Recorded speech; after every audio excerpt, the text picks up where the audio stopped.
আহ, আমাকে আপনারা সবাই দোয়া করেন এবং সাপোর্ট দেন।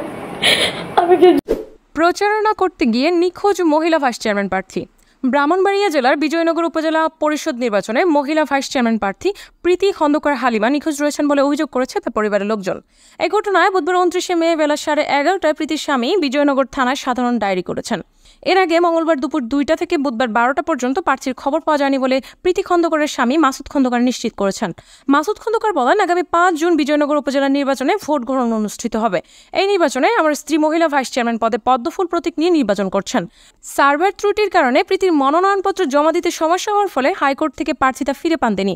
কোর্টে ঘুরতে ঘুরতে নির্বাচনী এলাকায় সময় কম দিয়েছেন বলে প্রীতি দিনরাত উপজেলা নির্বাচনী কাজে সময় দিচ্ছেন। এরই ধারাবাহিকতায় মঙ্গলবার দুপুরে হরসপুর ইউনিয়নে 2জন মহিলা সহযোগীকে নিয়ে নির্বাচনী প্রচারণায় যান প্রীতি।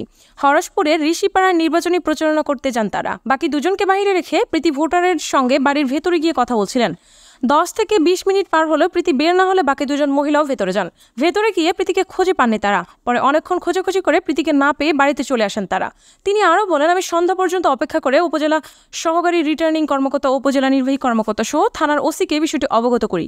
রিটার্নিং কর্মকর্তা অপেক্ষা করে মঙ্গলবার রাত 12টার পর জিডি করতে বলেছেন। পরে বুধবার সকাল 11টায় বিজয়নগর থানায় জিডি করা হয়। প্রতিপক্ষের লোকজন ঈর্ষান্বিত হয়ে প্রীতিকে গুম করেছে বলে ধারণা করছেন। বিজয়নগর নির্বাচন সহকারী রিটার্নিং কর্মকর্তা ও ইউএনএ সৈয়দ মাহবুবুল হক বলেন, নিখোঁজের বিষয়টি প্রার্থীর স্বামী আমাকে জানিয়েছেন। আমি প্রার্থীর স্বামীকে থানায় যোগাযোগ করতে বলে দিয়েছি। বিজয়নগর থানার ভারপ্রাপ্ত কর্মকর্তা ওসি আসাদুল ইসলাম বলেন, এই ঘটনায় তার স্বামী থানায় জিডি করেছে। বিষয়টি তদন্ত করে দেখা হচ্ছে। এ বিষয়ে আপনার মন্তব্য কমেন্ট বক্সে জানিয়ে দিন। চারদিকের খবরাখবর সবার আগে পেতে আমাদের চ্যানেলটিকে সাবস্ক্রাইব করুন, সাথেই থাকুন।